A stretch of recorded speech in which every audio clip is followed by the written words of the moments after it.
Olá, sejam todos bem-vindos aqui a mais um episódio do nosso Histórias Diversas Podcast, o seu podcast de literatura. Se você é um amante de leitura como eu, ou está querendo entrar nesse universo, você está no lugar certo, eu sou o Custódio. A gente está sempre aqui tratando desse tema com muito carinho para vocês, sempre com uma convidada ou convidado, uma convidada muito especial, com a que eu vou apresentar para vocês aí daqui a pouquinho. Só antes de apresentá-la, eu gostaria, obviamente, de convidar vocês aí a seguir a gente nas redes todas. Não deixe de assinar o canal no YouTube, para toda vez que a gente tiver conteúdo como esse, vocês ficarem sabendo em primeiríssima mão, tá?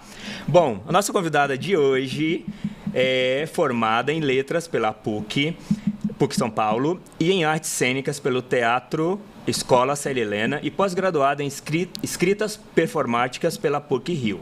Seu primeiro livro, O Peso do Pássaro Morto, foi finalista do Prêmio Rio de Literatura e vencedor do Prêmio São Paulo de Literatura e do Prêmio Toca. Foi traduzido para o francês pela editora Aldeia em 2022 e adaptado para o teatro por Helena Xerello, com direção de Nelson Baskerville. Perfeito. Em 2021, lançou seu segundo livro, Pequena Coreografia do Adeus, pela Companhia das Letras. O romance foi finalista do Prêmio Jabuti e do Prêmio São Paulo de Literatura e já vendeu mais de 100 mil cópias. Que alegria. E também, obviamente, foi publicado em Portugal pela Particular Editora. Bom, eu estou falando aqui, me referindo à querida Aline Bey. Querida. Muito bem-vinda aqui ao História Diversa. Você foi muito esperada aqui com a gente, para bater esse papo com a gente. Eu estava sonhando com esse momento que eu ia sentar nessa mesa com você. Que porque eu vejo todo mundo aqui. Estava falando da Monique Malcher, né? Que estava aqui outro dia. E, enfim, muitos amigos, muitos queridos no MJAF, pessoas que são referências para mim. E você, que é maravilhoso. Então, eu estava louca para conversar que demais. Contigo. A recíproca é mais que verdadeira. A gente vai ficar rasgando cedo aqui, pelo jeito, esse episódio inteiro. Demais. Bom, super obrigado. Então, eu sei que a sua agenda é mega corrida. Então, meu agradecimento em dobro, tá? Só pra gente aquecer o tema aqui, me conta de onde veio o interesse ali pela literatura, pelas palavras. Como que a literatura entrou ali na sua vida? Eu acho que a primeira coisa é mesmo como leitora, né? Eu comecei a ler muito jovem, eu não me lembro exatamente a minha idade, mas foi bastante na biblioteca da minha escola. É um espaço onde eu podia percorrer com liberdade livros que eu gostaria de ler. Eu acho que os livros também que eram definidos pelo currículo me interessavam às vezes menos do que esses que eu buscava sozinha e encontrava, né?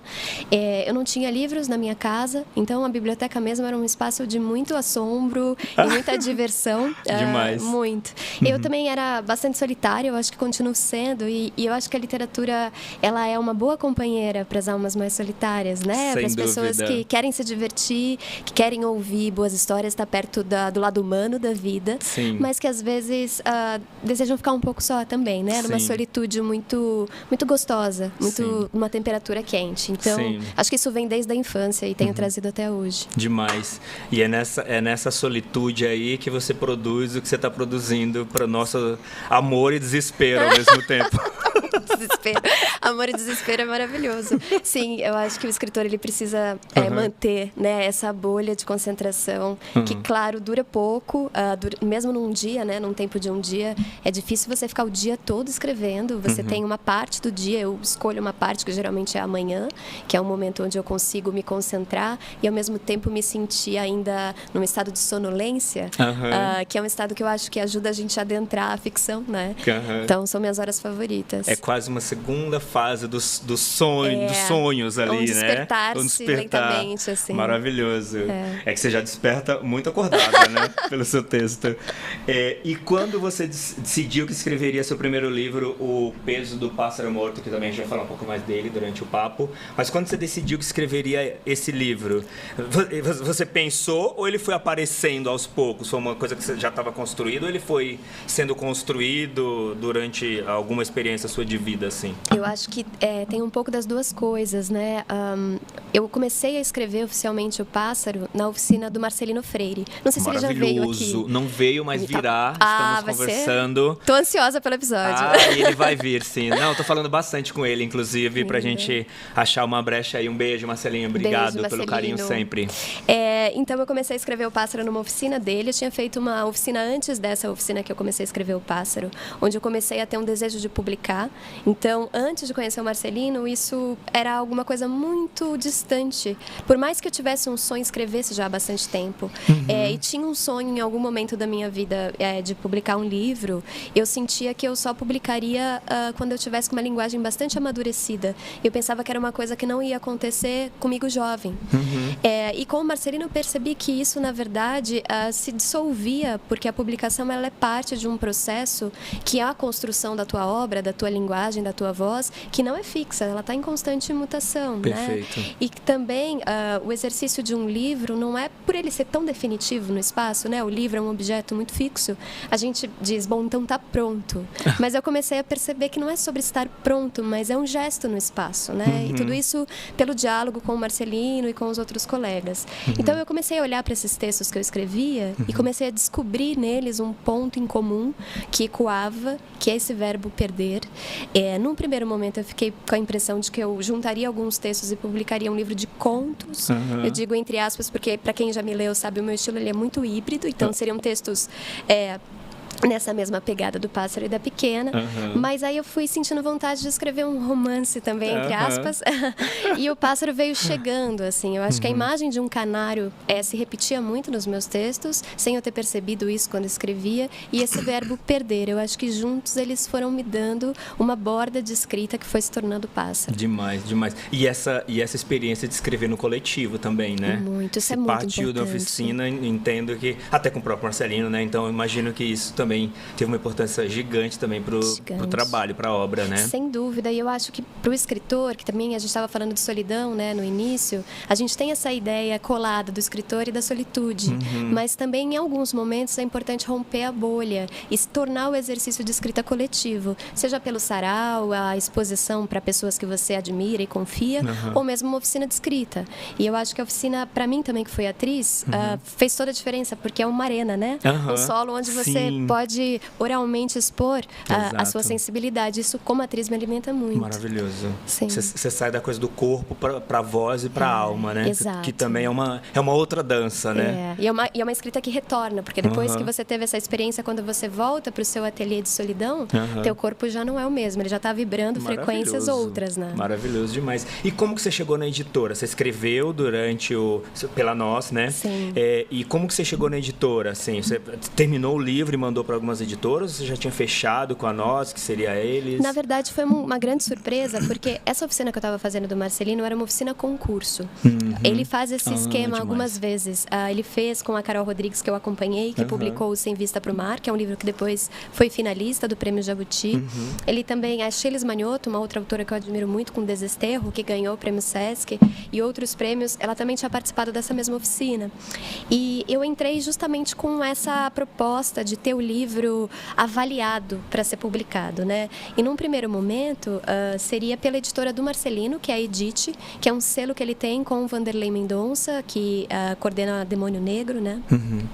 E aí eu estava muito empolgada com isso. O Pássaro foi selecionado, mas o que acontece é que no dia que a gente apresentou os projetos, digamos que no último momento assim da oficina, o Marcelino convidou alguns amigos que seriam como jurados. O Marcelino é muito divertido, ele sempre cria atmosferas muito lúdicas para a criação, e ele fez quase como um programa de TV, sabe? Assim, me senti os jurados, assim, quando você se apresenta para cantar. Assim, ele tem uma pegada de teatro também, né? Ele vira um performer, né? Sim. Então a gente se diverte. Eu adoro esses jogos, então a gente se diverte. Aí ele convidou essa bancada de pessoas, só que era uma bancada muito pesada. Então tinha Micheline Veruschi, tinha a Paula Fábrio, tinha a Simone Paulino. Que escreveu, né, a contracapa do Pássaro. Maravilhoso o texto, inclusive. Meu Deus, é muito maravilhoso o texto dela, e todo mundo que fala do Pássaro fala quantas perdas cabem na vida de uma mulher. É a primeira pergunta que todo mundo faz quando vai falar do Pássaro, assim. Ela maravilhoso. Definiu, né? Ela definiu. Foi maravilhoso. Então tinha ela e tinha demais. a Simone Paulino também, que é a editora da Nós. E aí, quando a gente foi apresentando os projetos, ela foi se interessando muito, porque os livros eram bem bons.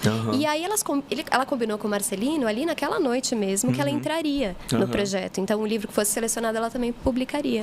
E aí eu tive a sorte então de ser publicada. Para quem tem a edição mais antiga do Pássaro, percebe que é uma coedição. Então a gente tem aqui a Nós e aí aqui a Edite. Então são duas.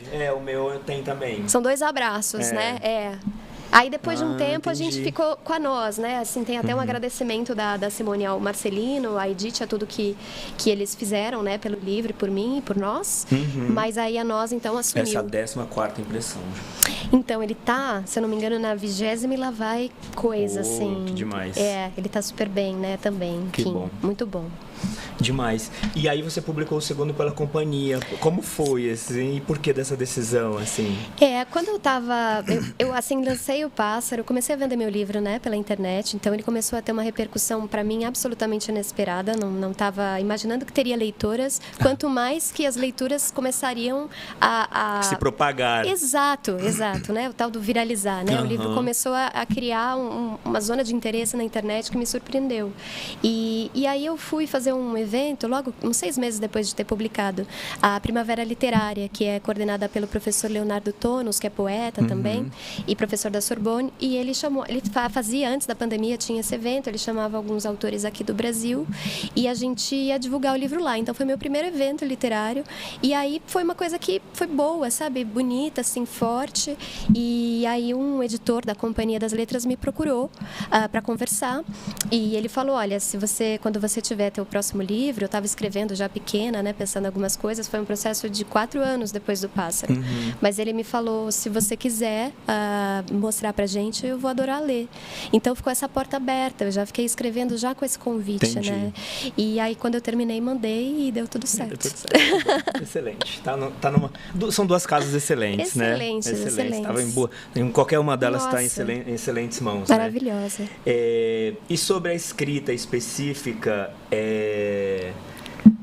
a escrita é um lugar para poucos? Não deveria. Bem como a leitura também não deveria ser um lugar para poucos, né? Eu sou alguém que estou sempre tentando fazer microações poéticas e políticas, para que a gente possa estender um pouco essa roda, abrir cada vez mais. Eu sei que eu sou só uma figura num espaço de complexidade, problemas que são estruturais, Sim, mas eu acho que dúvida. também acredito nessas micropolíticas, né? Então, eu, como leitora, sou alguém que estou sempre esquecendo livros de propósito em lugares públicos, com dedicatórias, para as pessoas lerem os livros. E não esqueço livros que eu, assim, não me relacionei de uma forma pouco apaixonada. Eu sempre coloco livros que me levaram a lugares muito profundos, densos, com a esperança de que um par desconhecido o encontre e leia. Isso pode ser um projeto lindo, né? E escuto feito pessoas numa grande escala, isso pode ser um projeto lindo, né? Exato, porque as pessoas terminarem de ler seus livros e eventualmente deixar na poltrona do metrô, deixar para o outro que chega a sentar e já tem um afeto, livro ali. né? Pode E é um ser. convite, porque não é só um livro que está ali. É um livro que é colocado com uma mão que chama-se adentre, né? E se a pessoa se sentir convocada, convidada, vai ser uma leitura de outro lugar do corpo, que não é uma obrigação. Eu acho que a leitura, por muito tempo, fica num espaço por conta da escola e todas as demandas que o livro acaba tendo, as pessoas vinculam a leitura como uma obrigação ou uma coisa chata, uma coisa menos divertida do que sair para dançar, por exemplo. Mas sim. há leituras que divertem mais do que certas noites que a gente sai para dançar. Sem dúvida. Por mais que isso varie, né? Enfim, não precisa ser comparado, mas tem uma ideia geral de que ler é uma coisa entediante. E não é verdade. A gente que lê muito, a gente sabe o quanto isso modifica o nosso estado de presença nos lugares e o quanto é prazeroso também. Agora, a escrita também eu acho que é alguma coisa que é um direito das pessoas, né? É claro que nem todas as pessoas que escrevem se tornarão escritoras, inclusive por uma própria escolha. Escrever... Essa questão de escrita e publicação, Exato. Né? Às vezes a pessoa escreve para poder digerir melhor o que lhe aconteceu, para exercitar a imaginação, para conseguir elaborar, inclusive, uma grande alegria ou a si mesmo, né? Então, a escrita como um recurso de existência é algo que acho que todo mundo deveria experimentar. Então, eu sou uma grande incentivadora. Maravilhoso. E nesse aspecto, assim, que recomendação que você dá para jovens escritores, assim? Não fique sozinho, porque às vezes a gente escrevendo num ambiente familiar e de amizades, a gente é a única figura daquele lugar que escreve. Aconteceu comigo por um tempo, né? Então, você poder encontrar seus pares é super importante. Então, perceba quem está escrevendo no seu tempo, na tua cidade, se aproxime desses grupos, dessas pessoas, desses coletivos.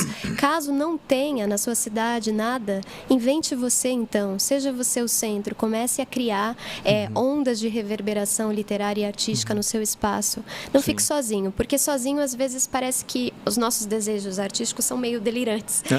E desistir talvez seja o verbo mais próximo da arte. Verdade. É muito perto. Desistir fica uma prateleira assim bem perto. Então, a gente estando junto assim se fortalece muito, né? Perfeito, excelente. Eu vi que você escreveu o texto de abertura do livro Um Teto Todo Seu, da Virginia Woolf. Que honra, maravilhoso, né? Nossa. E aí eu queria aproveitar para perguntar, quando a gente fala de clássicos, a gente tem uma referência muito dos clássicos internacionais, né? Quem para você representa os clássicos nacionais, os clássicos que eventualmente já foram? Sim. Quem para você representa hoje os clássicos da literatura contemporânea, que serão clássicos, que já são, mas que serão consagrados como clássicos? Você tem isso mais claro, assim? As minhas apostas, assim, também eu sou uma pessoa que lê muito contemporâneos e jovens mortos, como eu costumo dizer. Então a minha onda ela acaba ficando muito próximo do tempo onde estou, né? Mas eu imagino que Clarice Lispector, eu acho que, bom, ela já é um clássico na minha cabeça, mas eu não sou uma professora, eu não sou acadêmica, então não sei quanto tempo demora até que a gente diga é clássico e quem diz e de onde diz, né? Mas na minha estante ela é absolutamente clássica. Ela, Carolina Maria de Jesus, Machado de Assis, Lígia Fagundes Telles, Hilda Hilst, são assim faróis assombrosos para mim, assombrosos. Agora, dos vivos, para mim, Conceição Evaristo é um clássico. Nossa, perfeito. Tudo que ela é e representa e escreve, assim, tem uma importância e uma ressonância, né, para nossa geração e para gerações anteriores, enfim, imensa. Então, acho que ela é a nossa autora clássica. Maravilhoso. Que maravilhoso isso. Sim, sem dúvida. Conceição é um grande nome. Sim. Grande. E o que você está lendo? Olha, eu comecei a ler agora, há muito pouquinho tempo, então eu tô nas primeiras folhas. Uma autora que eu encontrei no livro da Noemi Jaffe, que já acabo recomendando aqui. A Noemi é uma autora que eu amo muito também, uma autora que tem todo o potencial para ser clássica também. Sim. Ela acabou de lançar um livro que chama Os Princípios do Fazer Literário, 7 Princípios do Fazer Literário. E qual que é a autora? Noemi Jaffe. É dela mesmo? É assim, eu vou indicar um livro que eu encontrei nesse livro. Estou indicando 2, já estou roubando. Perfeito. Eu achei que era um livro que ela tinha indicado no episódio que ela esteve aqui com a gente. Foi um livro que é o livro dela mesmo. Maravilhosa. Ela é maravilhosa. Então, eu acho que esse é o nome, 7 Princípios do Fazer Literário. Depois eu confiro pra gente ter certeza. É um livro... A Noemi é uma professora de escrita há muito tempo. Sim. Então, ela acumulou um repertório, né, de possibilidades, de caminhos, de procedimentos incrível. E ela fez um livro que até a Morgana Kretzmann, ela publicou no Instagram dela, uma outra autora que eu admiro muito, ela falou, é uma bíblia. E é uma bíblia, de fato, mas ele é pequeno, ele é compacto, ele tem um formato de livro de bolso. O que eu acho um ato de generosidade imenso, porque a Noemi poderia escrever um livro de 1000 páginas a respeito da escrita se ela quisesse. Sim. Mas com essa versão pocket, ela dá conta de tanta coisa e ao mesmo tempo de uma abertura, porque ela convida autores, além de adentrar procedimentos que ela acredita que favorecem uma escrita literária, ela convida autores contemporâneos para ocupar. Logo depois que ela termina um ensaio, ela convida então um autor para ocupar esse espaço e elaborar ele mesmo o que ele acredita a respeito daquele princípio que ela pontuou. É muito rico. E no meio de tudo isso, eu não sei em qual fazer literário que eu encontrei um trecho de um livro de uma escritora que chama Allie Smith. Eu fui apresentado a ela pela Noemi também. Pronto, tá vendo? E aí ela coloca... É maravilhoso. Meu Deus! Ela coloca um parágrafo ali que começa com uma queda. Dentro do livro da Noemi, não sei se está confuso para as pessoas, mas enfim. Dentro do livro da Noemi tem um trecho do livro Hotel Mundo, da Ellie. E aí aquele trecho é o início do livro e esse trecho é um trecho de alguém que está caindo ou caiu. Então começa com uma coisa assim. E ela está falando dessa estranheza e do modo como um livro, na sua pontuação e no modo como a linguagem é concebida, precisa causar um efeito, né? Isso precisa estar inserido nas palavras que habitam o livro. E aí eu achei aquilo uma loucura tão linda, assim, aquele início de tão coragem, né? Que aí eu fui comprar o livro e tô lendo. Então, assim, tô no início, mas já tô adorando o modo. Eu até tava procurando aqui enquanto você tava falando. Eu li, por dica da Noemi também, Como Ser as Duas Coisas. Dela. Não conheço. Foi o primeiro que eu li, eu achei maravilhoso. Aliás, né, a Noemi, o que vem da Noemi é assim... Sempre, né? Faça. Se ela fala, você ela faz. ela fala e você faz você e coloca pronto. um tênis e vai lá fazer. E não faz muita pergunta.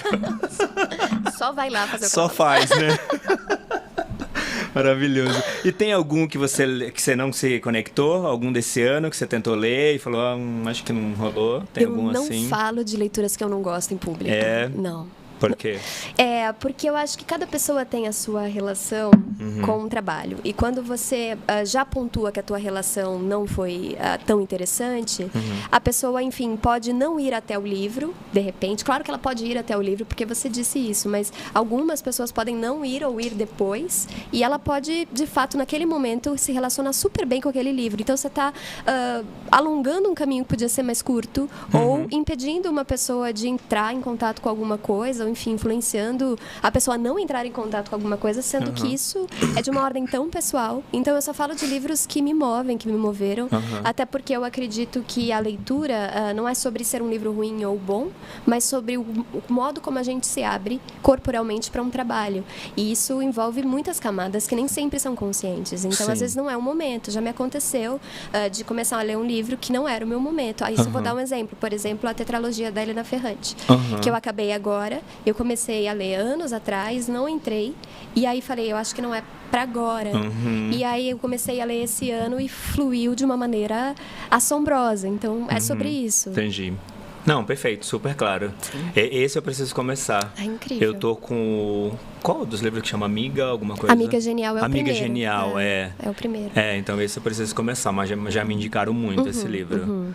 Boa dica e super claro aí o seu ponto. Você é uma pessoa muito conectada nas redes. Eu gosto. Demais, assim. Você já nasceu, né? Você é uma escritora que já nasceu no mundo digital, digitalizada, vamos dizer assim.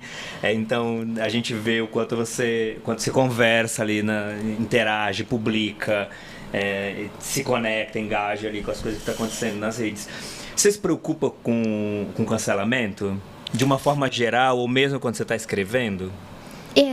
Eu acho que é importante que a gente adentre assuntos que a gente quer adentrar de uma forma profunda, com pesquisa, com a escuta das pessoas, do mundo e do outro. Então, eu tento, quando eu escrevo, se eu vou abordar algo que eu sinto que pode ser um lugar que fere algumas pessoas em algum ponto, eu tento ter uma delicadeza e um respeito e uma profundidade muito grande com esses assuntos. Agora, eu acho que uma pessoa, enfim, ela pode errar publicamente, isso se tornar público, porque as redes sociais têm essa velocidade, né? A gente não tem um tempo muito de reflexão. Então, às vezes alguma coisa nos acontece, a pessoa usa a internet como uma forma de comunicar a dor, a angústia, comunica de uma forma desviada, que fere pessoas que às vezes nem era exatamente o que a pessoa imaginou no início. E isso tudo vira uma grande dor geral, tanto para quem leu aquilo e tomou como algo pessoal, uma ofensa, quanto para quem publicou e às vezes, enfim, se expressou mal ou se arrepende ou percebe o erro, enfim. Tudo isso eu acho muito possível. Por isso que eu acho que o diálogo é o mais importante, né?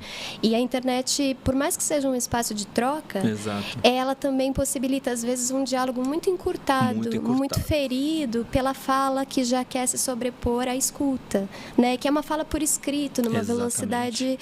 Então, eu acho que o diálogo... E, em geral, anônima, né? Exato. Muitas vezes anônima, então a pessoa se sente mais encorajada também para fazer então, os pontos. É uma problemática do nosso tempo que a gente vai precisar resolver como seres virtuais no mundo virtual e presença também, né? Enfim. Sem dúvida. Acho que o ponto é as pessoas têm o direito de se retratarem sobre qualquer ponto. E o que a gente vê é quando você faz qualquer coisa que as pessoas não concordam e eventualmente começam a te cancelar, elas não te dão mais esse tempo de resposta, de se retratar. Gente, a gente se retrata o tempo inteiro na vida. Exato. É natural da nossa essência, né? Então, assim, eu acho que é exatamente isso que você falou. E às vezes a gente tem uma consciência. É um cancelamento que, assim, não, a partir de agora você não existe mais. E a pessoa continua existindo. Continua existindo. Só que com esse sofrimento de, enfim, ter sido... Enfim, é sofrido também para a pessoa que se sentiu ofendida. É toda uma corrente de dor, né? Que eu acho que é por isso que fica tudo tão surdo. Sim. Mas, de qualquer forma, eu acho que ninguém está à parte de errar. Eu acho que todo mundo pode cometer um erro, falar, se expressar de uma forma que prejudica a comunicação, sabe? Então, por isso que é importante ouvir, ler a respeito e a pessoa ter espaço para digerir, para, enfim, se retratar, como você diz. Eu acho que precisa de mais escuta e mais diálogo e mais generosidade, porque às vezes a gente é muito politicamente correto em alguma muito coisa. Cruel, muitas vezes, exatamente. Né? A gente sabe muito alguma coisa ali, politicamente falando, humanamente falando, mas em outras a gente também erra. Então, né, assim, eu acho que tem que ter uma medida aí que a gente precisa encontrar como usuários da internet mesmo. Sim, sem dúvida. Ótimo ponto que você trouxe aqui, essa coisa entre a fala e o ouvir, né? Sim. Exato. Maravilhoso. Bom, você é uma escritora mulher, né? Seus 2 livros são protagonizados por mulheres, né? Personagens fortíssimas. Você acha que a escrita feminina ainda encontra muitos nãos? Olha, eu encontrei. Eu acho que a gente está vivendo um momento interessante de publicação de mulheres escritoras, sendo editadas por editoras mulheres também. Editoras, eu digo a figura que trabalha na edição, não a editora lugar onde o livro é editado, né? Sim. E eu acho que tudo isso é muito valoroso. Por exemplo, os meus 2 livros, todo o processo foi feito por mulheres. Preparação de texto, capista. Isso é muito importante, né? Sim. Porque não é só a escritora, mas toda uma corrente, toda uma cadeia, né? de trabalho. Como a gente alimenta a cadeia também, né? Exato, né? E o modo como uma editora pode acolher um livro escrito por uma mulher de formas profundas, né? O quanto ela pode trabalhar na edição daquele livro que está falando sobre um universo feminino, retratando aquilo e aprofundar com o seu lugar de fala também, com as suas o modo como ela também foi ferida em alguns lugares estruturalmente, enfim. Então possibilita um diálogo, né? Um alinhamento político, estético bem interessante. Mas eu acho que ainda o caminho é muito longo. Eu comecei a publicar, então, num período que eu acho que a literatura escrita por mulheres aflorava, especialmente a poesia, as poetas, Angélica Freitas, Ana Martins Marques, enfim, Bruna Beber, que são poetas referências, assim, para mim, que estavam crescendo muito naquele ponto, hoje já estão consagradas, né, como autoras contemporâneas maravilhosas. Sim. E eu acho que a gente foi abrindo também para a prosa, né? Vem abrindo com muita alegria, com muito esforço, com muita luta. E a gente pode ver, por exemplo, no Jabuti... A gente vê mais mulheres nas livrarias também, nas gôndolas centrais, nos né? eventos, nas prateleiras centrais, nos mediando os eventos, né? E no Jabuti, ano passado, que a Pequena ficou entre as 5 finalistas, foi a primeira vez na história do prêmio que tinham 5, na categoria romance, 5 autoras finalistas. Isso nunca tinha acontecido. E o prêmio é antigo, eu não sei quanto tempo o Jabuti tem, mas acho que mais de 40 anos, se não me engano. Então, é algo que está mudando, mas que precisa mudar mais radicalmente, né? Mas estamos no caminho. Estamos num bom caminho, né? Eu acho que sim. Então, eu concordo com você. Sim, sem dúvida. E quem são as mulheres que mais lhe inspiram na escrita, né? Você falou da Conceição, da Lígia. Quem mais lhe inspira, assim, além delas duas? Eu amo muito, como eu disse, né? A Clarice Lispector. Eu acho que a Clarice, ela foi meu primeiro amor na literatura, porque eu estava publicando... então ela é a culpada por tudo. Eu acho que sim, assim, de uma forma um pouco por caminhos assim desviantes, sabe? Não é uma coisa que eu percebi naquele momento, mas o que me aconteceu foi que eu fazia teatro. E aí eu estava montando muitos espetáculos que tinham sido escritos por homens, eram dirigidos por homens. E ali na minha formatura, obrigada, querido, a gente decidiu montar Via Crucis do Corpo, da Clarice Lispector, que é um livro de contos dela. E eu tinha tido uma aproximação com a Clarice no colegial, assim, na escola, escola, né, no ensino médio, a gente leu A Hora da Estrela, mas eu acho que também toda essa demanda do vestibular e todos os livros que a gente tinha que ler não me dava o tempo necessário para me envolver profundamente com uma obra literária. Eu tive esse envolvimento, como eu te disse, pela biblioteca, pelas minhas escolhas pessoais e no teatro, né? Então, ali, quando eu comecei a ler, não só a Via Crucis, mas a gente tinha um tempo imersivo de peça, que era 1 ano de pesquisa, então eu li todo o trabalho da Clarice, eu fiquei muito impressionada com o que ela faz. E ler Clarice para montar no teatro também é uma experiência catártica, porque você trazer aquele estranhamento todo que ela propõe na linguagem para o corpo, sim. é um deslocar-se muito profundo. Mesmo eu sendo uma jovem atriz, eu já percebi a grandeza do deslocamento. E fiquei com isso. Para não falar dificuldade, né? Para não dizer a impossibilidade de alcançar. Para mim, Clarice Kafka, assim, vamos para a lua e voltam, né? Assim, de imensidão.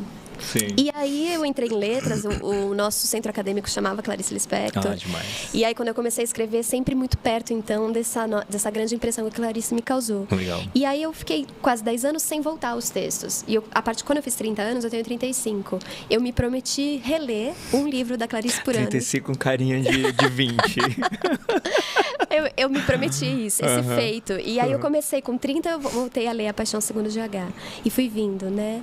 E tem sido assim uma coisa. Aí esse ano eu roubei, porque eu já li 2. Reli 2. Laços de Família e é viciante, né? A Legião Estrangeira. É viciante, é viciante. É isso, né? Uma autora que coloca a gente no eixo da loucura. Sim, demais. Ótima referência. E vou pedir para você indicar 3 livros escritos por mulheres que, por diferentes razões, teve um significado importante para você. Ninguém quis Você já ver. falou Hora da Estrela? Eu falei Clarice? alguns já, né? Mas eu vou dizer outros. então da Bruna Mitrian. Ai, peraí, que eu posso conferir o sobrenome dela? Por favor, estamos aqui, usamos os celulares, vamos consultando. Né? Batendo papo, livro... está trazendo referências maravilhosas aqui pra gente. A minha Histórias internet lindas. agora não E que lindo, né? Essa biblioteca chamar Clarice. Sim, sim. Então, essas Bruna... homenagens são tão sutis, mas elas são tão representativas. Nossa, são setas, né? Assim, são pequenas indicações do nosso caminho que a gente precisa estar acordado para encontrar. Né? A poeta que eu quero indicar, ela chama Bruna Mitrano. Bruna Mitrano. Ela acabou de publicar um livro Estou agora. anotando também. Até ela tem que vir aqui. Ela é incrível. O livro chama... Bruna, já tá feito o convite. O livro chama Ninguém Quis Ver. É um livro de poemas. Foi, assim, das minhas melhores leituras do ano.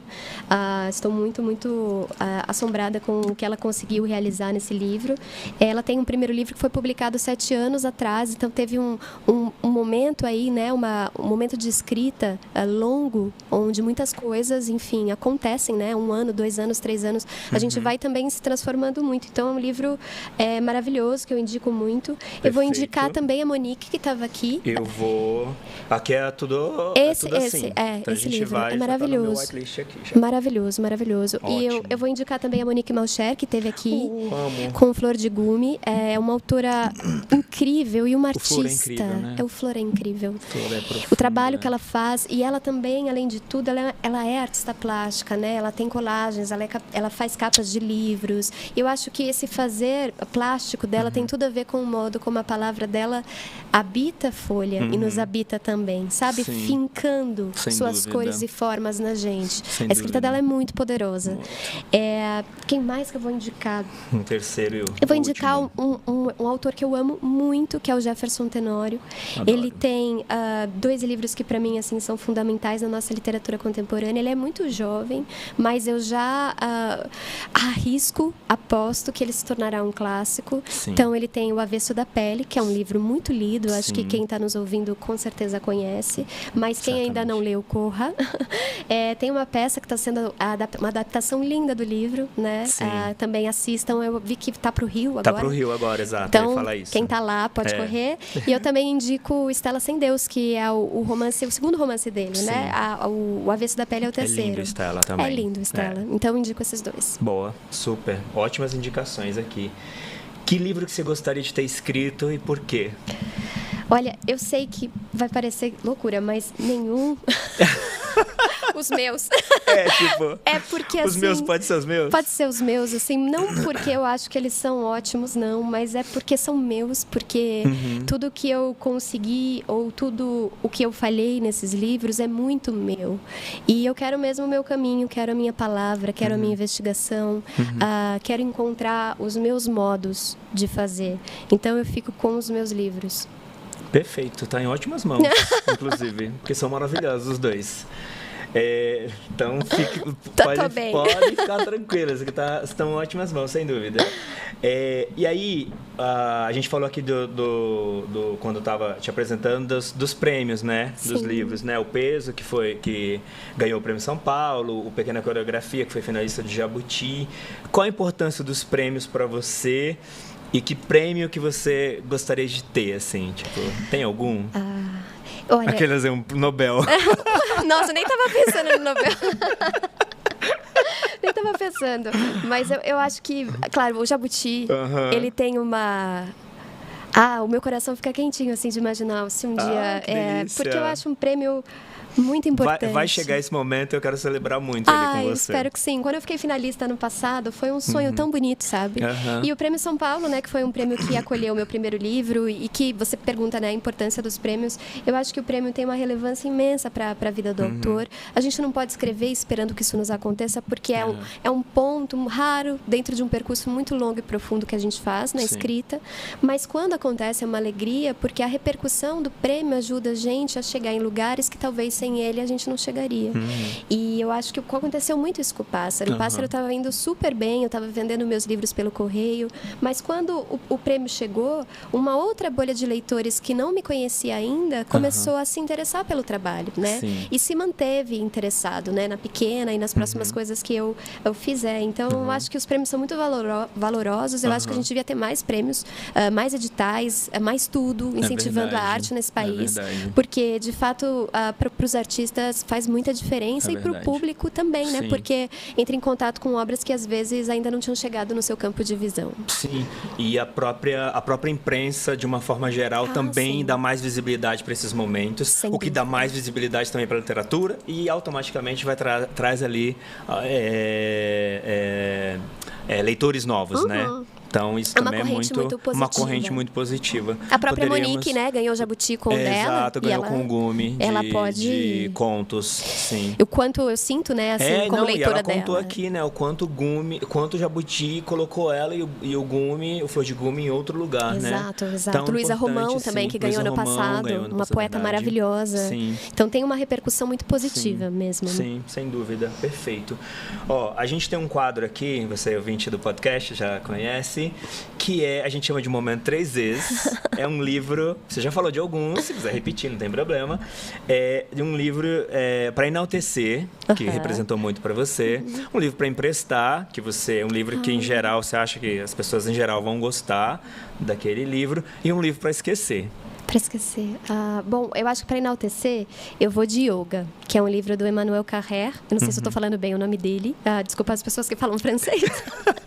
Desculpe o meu francês. Desculpe o meu francês inexistente. Mas um autor que me chegou assim de uma forma quase que eu não sei bem como. Claro, ele acabou de lançar esse livro, é um autor já muito renomado. Mas o livro foi chegando, assim, um desejo de ler. E aí eu comprei e eu comecei a ler e... Meu Deus do céu, de fato, eu até coloquei, né, no meu Instagram que quando me perguntassem meu livro favorito, eu responderia Yoga por um bom tempo.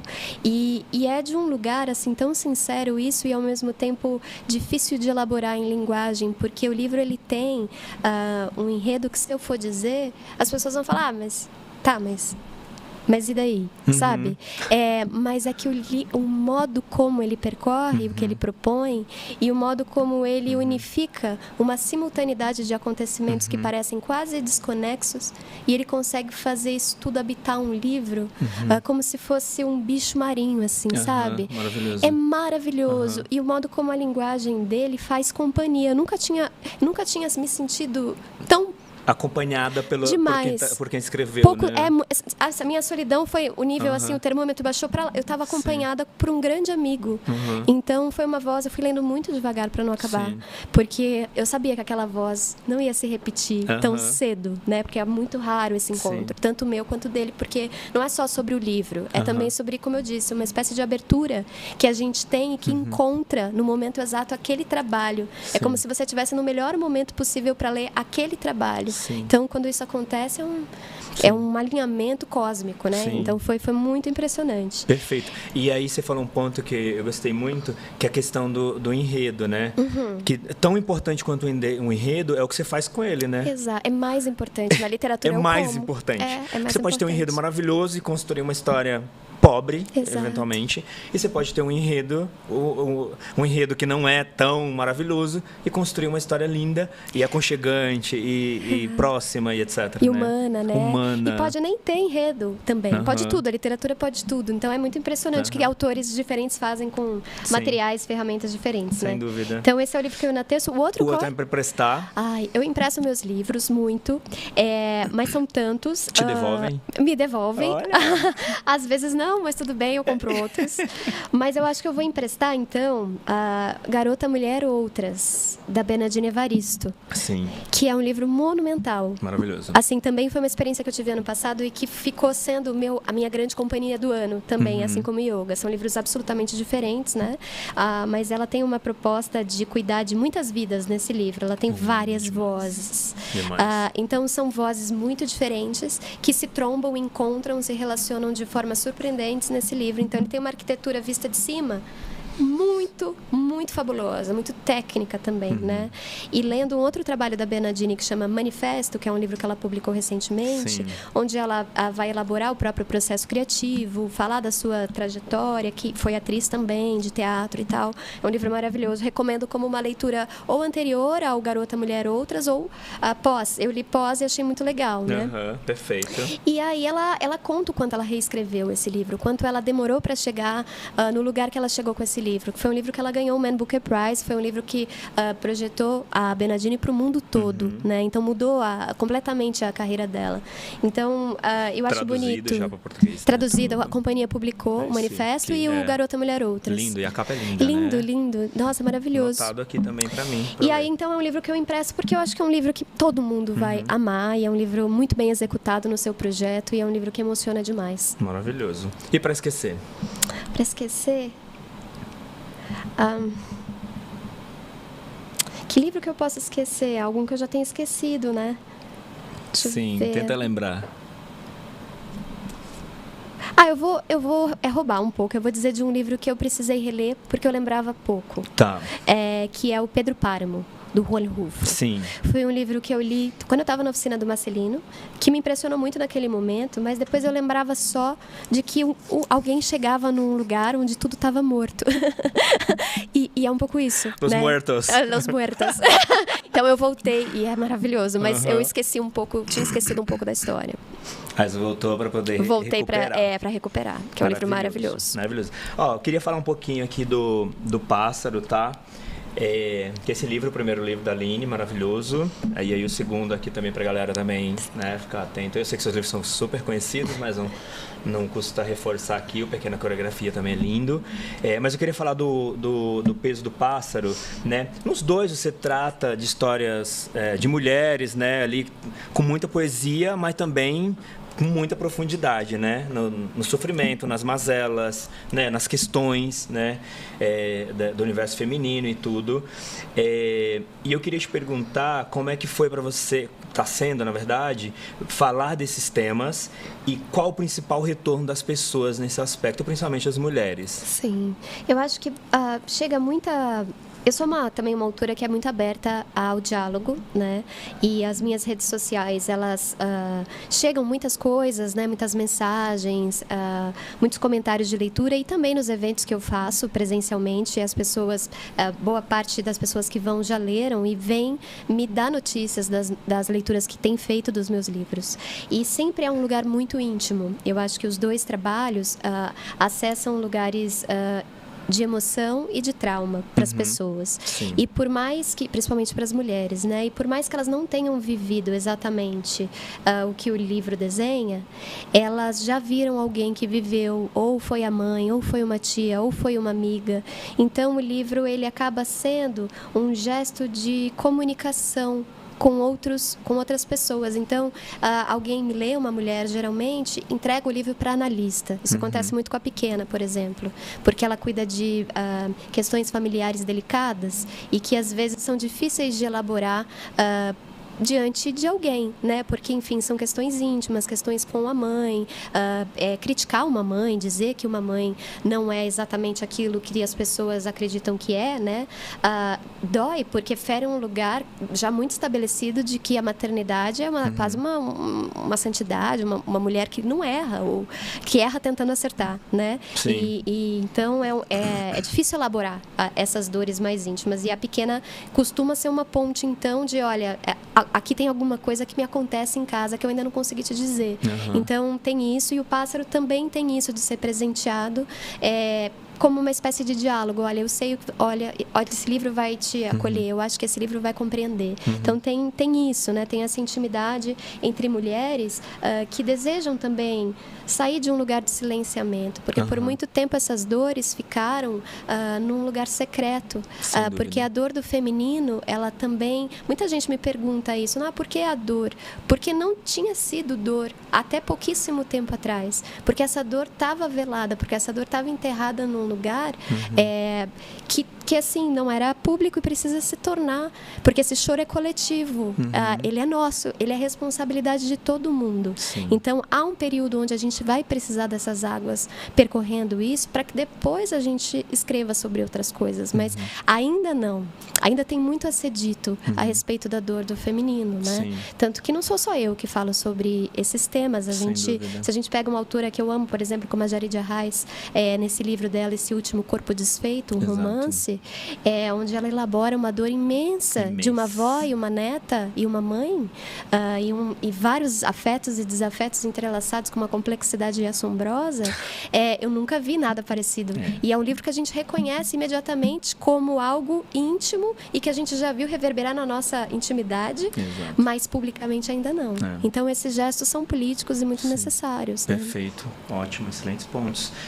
Mas teve algum específico assim que você recebeu, que falou, olha, isso me tirou de um lugar, isso me botou num outro lugar, tem alguma coisa? Ou mesmo assim, isso me chocou, porque o seu texto ele é intenso, né? Então, isso me despertou, isso me descobriu, teve alguma coisa assim que você lembra nesse aspecto? Costuma ter, Custódio, muito em clubes de leitura, que são experiências catárticas muito profundas, especialmente quando elas são presenciais, né? A gente teve um crescimento dos clubes, eu acho que também é um fenômeno que sempre existiu, mas que começou a se intensificar, e com a pandemia também, eles não pararam de acontecer, pelo contrário. Muitas pessoas conseguiram organizar melhor a sua agenda, porque eram online, né? E começaram a participar, e a leitura também cresceu durante a pandemia, as pessoas começaram a se interessar mais por literatura, e aí também é sobre não ler sozinho, porque a gente falou não escrever sozinho, mas também não ler sozinho, né? Você lê um livro para você estar coletivamente discutindo o trabalho é outra leitura, é muito mais interessante. Ler em voz alta já é uma outra experiência, né? Ouvir um texto sendo lido por outra pessoa já é uma outra experiência, né? São pelo menos três experiências muito distintas. De fato. Você lê, alguém lê para você, ou você lê em voz alta, né? Ou você lê para algo que é afeto, porque não é uma prova, não é algo que você precisa passar, mas é uma experiência coletiva, humana, artística, cultural, muito interessante. Então, os clubes são muito importantes, inclusive na formação de leitores hoje, leitores da literatura contemporânea brasileira, porque também tem isso, muita gente lê, mas não conhece o que está sendo feito hoje no país. E às vezes tem pouco interesse, porque tem muito preconceito, né? Falar, não, eu só leio os clássicos, o que pode estar sendo feito hoje de bom, né? Tem pessoas que partem desse lugar. E eu acho que o clube ele vai desmontando, ruindo todas essas vozes, porque vai demonstrando, olha aqui esse trabalho, olha isso, olha isso, olha isso. Essa autora está viva, e essa autora também. Então vai trazendo, porque não são só os livros, mas também o recorte, a curadoria, que sempre é muito política. Então, Leia Mulheres, todos esses clubes. Mas voltando à sua questão, eu tive experiências muito fortes, e uma que até recordei recentemente num evento que eu fiz, porque a leitora estava no Leia Mulheres que eu estava também há 4 anos atrás, ou 5, foi um Leia que eu fiz com o Pássaro, aqui no Centro Cultural Vergueiro, em São Paulo. O Leia Mulheres São Paulo estava comemorando alguns anos de existência, agora eu não me lembro quantos, mas era uma edição de aniversário, estava muito cheio, a gente fez uma roda linda, assim, mesmo estando cheio, né? Fizemos uma arena com as pessoas, e teve, claro que eu não vou dizer as coisas que aconteceu lá, porque foram de cunho íntimo, claro. Mas teve um depoimento de uma mulher que emocionou a todos nós, assim, a todas nós. E foi algo extremamente pessoal e algo que ela conseguiu elaborar a partir da leitura que ela teve do Pássaro e conseguiu expor isso conosco. Então, ela foi abraçada coletivamente. É quase como uma libertação dupla, né? Foi lindo, foi lindo. E tanto para ela falar sobre isso, porque é importante falar, trazer, transformar o trauma em palavras, começar a trabalhar a partir da fala a cura, né, que é alguma coisa que se dá em muitos anos de, não é assim, estou curada, né? É uma coisa que a gente sabe que nunca vai embora, mas você começar a partir da fala, esse processo, ele é muito mais saudável do que pelo silêncio. Então, poder, né, elaborar coletivamente os traumas, eu acho fundamental e aconteceu isso nesse clube, foi muito bonito. Maravilhoso, ótimo ponto. O Peso sempre teve esse título? Sim, ou ele nunca teve alguns outro. outros? Nunca teve outro. A primeira coisa que nasceu do livro foi o título. Então, eu estava já pensando nesse verbo perder, que eu contei lá atrás, né? Pensando nessas questões, assim, que eu sabia que passariam por um corpo de uma mulher no mundo, pelo tempo. E aí me veio o título, que de fato é uma memória da minha infância, quando um canarinho morreu na minha mão. E não era uma memória que me vinha toda vez, mas acho que por estar elaborando inconscientemente o livro, a memória subiu. E aí essa imagem eu achei que dava conta dessa história, né? Achei que era um bom guia, porque quando os meus títulos chegam, eles me ajudam a contar a história. Eu gosto de títulos que carreguem imagens nas costas, né? Que possam convocar uma curiosidade do leitor, um desejo de saber como assim? Sim. O que é isso? E né? os dois são maravilhosos. Eu gosto muito de títulos assim. São maravilhosos. Obrigada. Muito bom. Quais foram os lugares mais especiais que esse pássaro te levou? Ou tem te levado, né? Porque, na verdade, ele está vivo. Tem me levado os dois, né? Assim, aos nossos livros, a gente... quem escreve aqui, está nos ouvindo, sabe, é uma dedicação imensa. São muitos anos escrevendo, e se não são anos conscientes, são anos inconscientes, disso eu tenho certeza.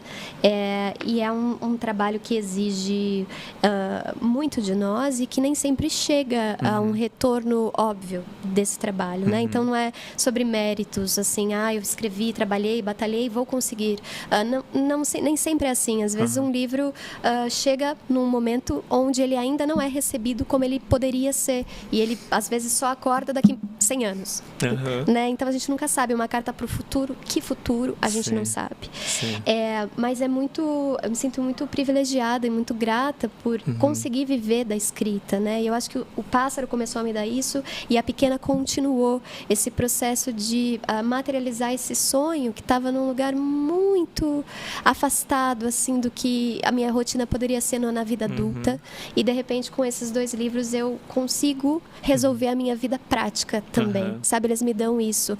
Além de me darem um ofício que, para mim, me define, me dá uma identidade que eu amo, que é ser escritora, que é algo que eu falo com muito orgulho, porque sou leitora. Você leva e sei muito o a tamanho sério, disso. E é muito respeitada por isso, né? Então, ser escritora é um processo. Eu sou uma iniciante, claro, mas é o meu ofício. Então, eles me deram o meu ofício, né? E me deram um deslocamento pelo mundo também. E um conhecer pessoas, como hoje está aqui com você conversando, uma troca riquíssima, que se eu não tivesse publicado, eu não estaria tendo. Verdade. Então, esses encontros são muito valorosos. Muito legal. E o pássaro, né? Você falou do passaria, né? Também, que tem a ver com as palavras, tem a ver a sonoridade. E eu lembro que eu estava conversando aqui com o Stênio Gardel. Eu amo. E o livro dele tinha sido publicado nos Estados Unidos, né? A Palavra que Resta. A Palavra que Resta. E eu perguntei para ele, nossa, você está lançando o livro, eu vi que você lançou o livro nos Estados Unidos. Aí ele falou, não, eu não lancei, não sou eu que levo o livro, é o livro que me leva. Que lindo, né? que lindo. E o livro aberto remete a essa coisa do pássaro, do voo e tudo, né? Então, toda vez que eu vejo o pássaro, eu vejo esse livro quase voando, assim. Eu tenho uma coisa de ver ele quase voando, assim, e indo para os lugares, essa história indo para os lugares e, enfim, despertando sentimentos, mudando as pessoas, enfim.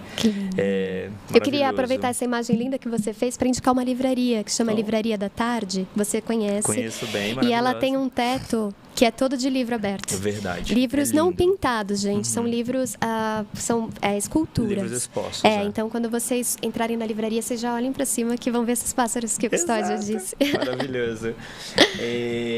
O que eu ia te perguntar aqui, a gente está quase chegando no final aqui, infelizmente. Sim. Eu queria te perguntar o que você aprendeu com o pássaro que você não repetiu no Pequena Coreografia, tá? E aí em termos de escrita, mas em termos da indústria, inclusive. Sim. Tá? Uma coisa pode ser mais aberta, assim, tipo, cara, não tinha uma editora, passei a ter editora, ou enfim, fiz um marketing diferente e tal. Ou do ponto de vista da escrita também.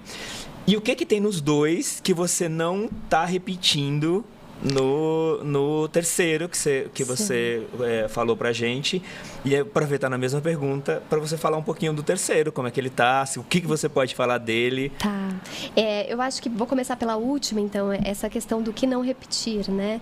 Eu acho que tem, às vezes, até uma consciência como escritora dos lugares onde a linguagem falha, gagueja, onde eu ainda não alcanço o que eu desejaria alcançar com a minha escrita.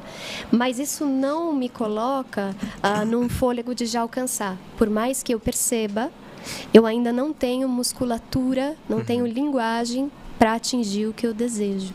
E isso, eu acho que todas as escritoras e escritores lidam com uma certa angústia em relação a isso, porque escrever é um jogo de perder. Por mais virtuoso que o escritor seja, você fixar em linguagem uma emoção é perder boa parte da emoção, né? Então, é difícil, escrever é muito difícil.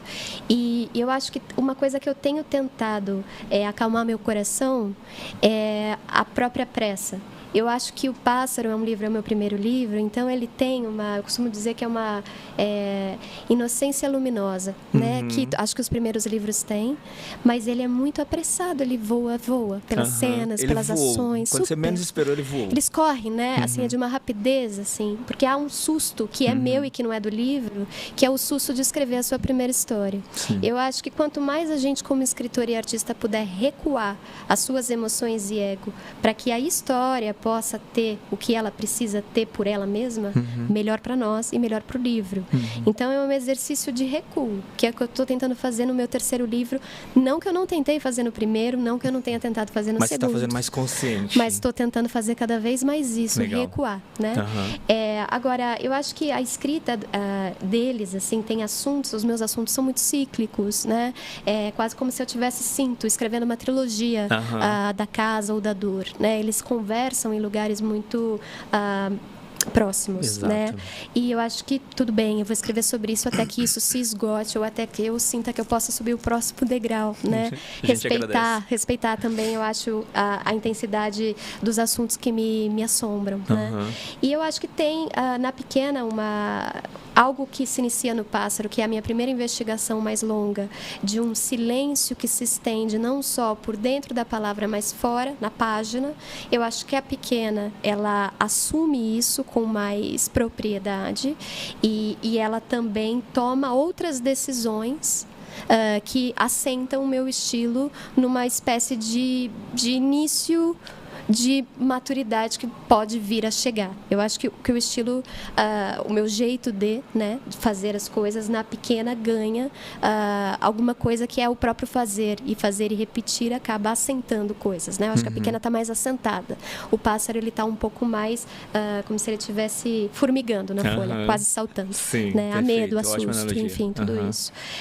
Mas respeito todos os exercícios de escrita, todos, eu acho que... E o terceiro, que maturidade? Então, o terceiro terceiro tá nessa maturidade mais da espera. Eu acho que o terceiro tem uma calma que eu tenho conseguido alcançar e fico muito orgulhosa disso, que é uma coisa que eu queria mesmo ter.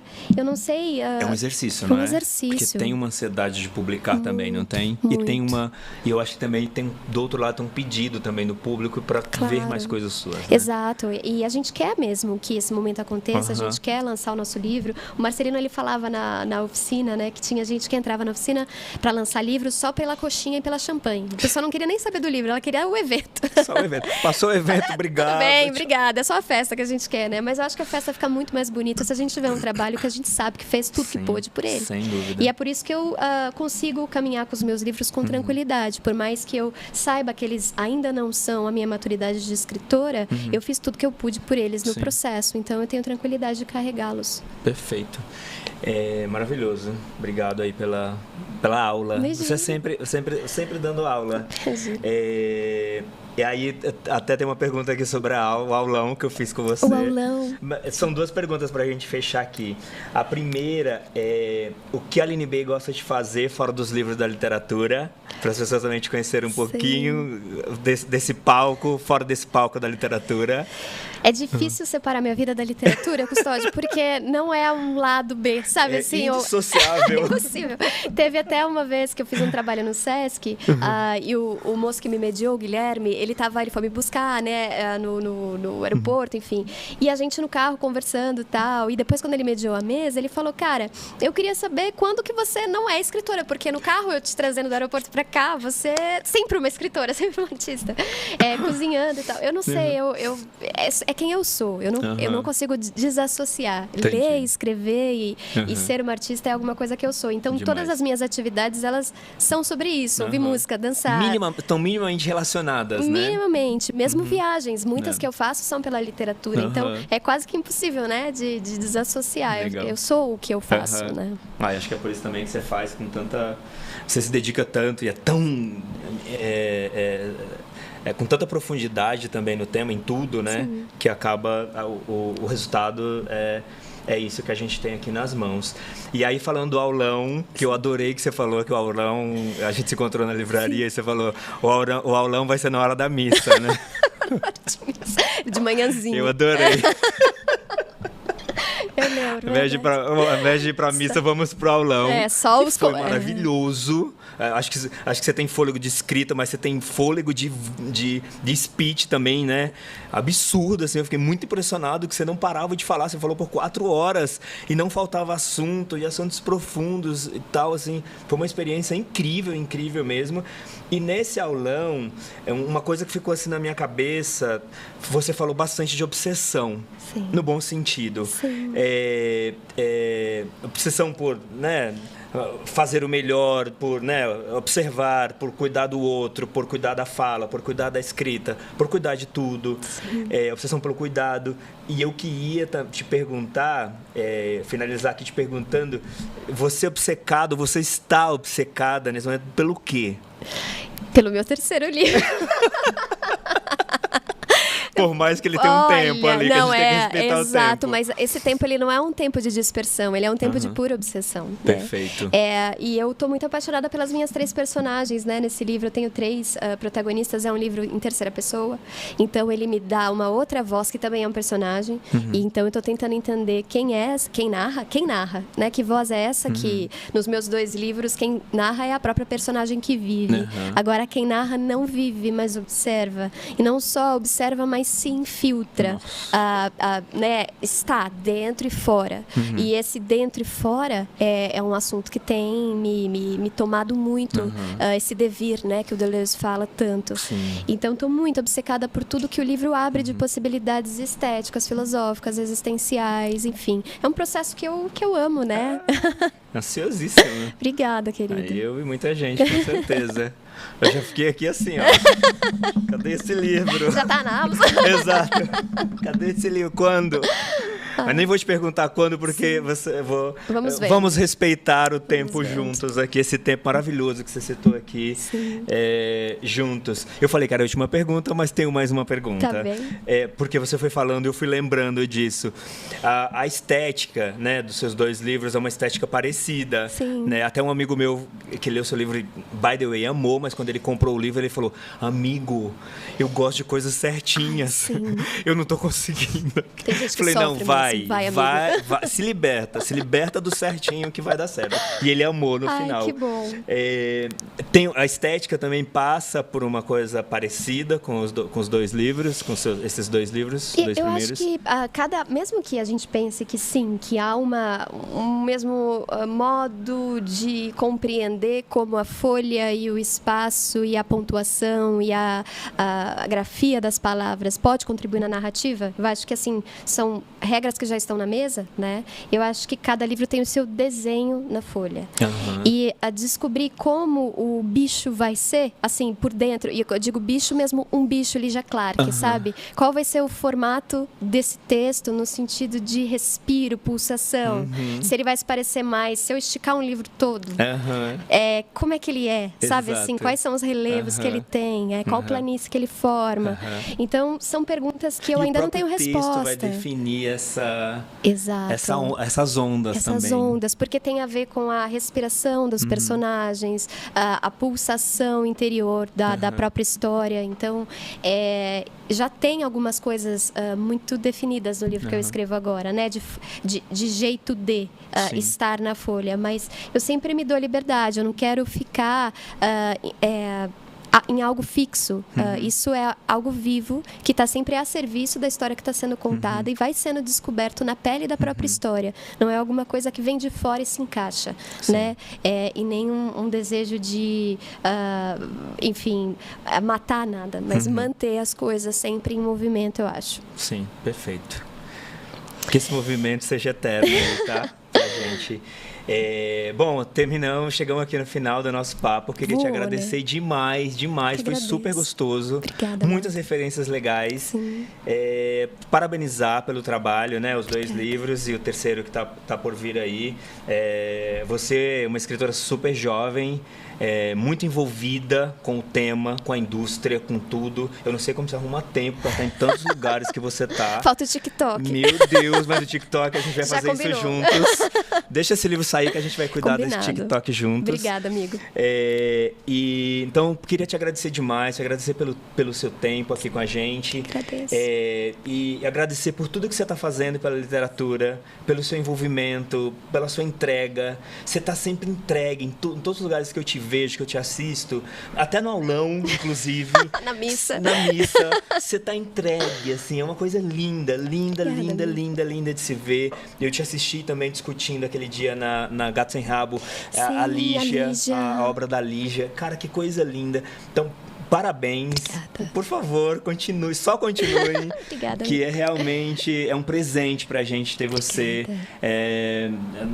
no nosso meio, de ser brasileira, de você estar ajudando a construir essa história aí junto com a gente, tá? Obrigada, amigo. Foi um prazer. Posso dizer que é totalmente recíproco essa admiração, o teu envolvimento, o modo como você está em tantos espaços também, sempre prestigiando a literatura, abrindo esse momento lindo para que a gente fale sobre livros. Então, te agradeço por ser um leitor tão consciente, tão político, sabe? Obrigado. E que forma tanto os outros leitores com a sua paixão. Foi uma honra, um prazer. Obrigada, obrigado a você. Agora esse elogio eu ganhei meu ano já. Maravilha, super obrigado, tá? Obrigada, gente. Gente, bom, acabamos aqui, infelizmente, dorzinha aqui, acabando esse episódio lindo, mas quando você lançar o terceiro livro, você vai vir aqui contar dele. Combinado. Temos muitas outras coisas para conversar, certamente.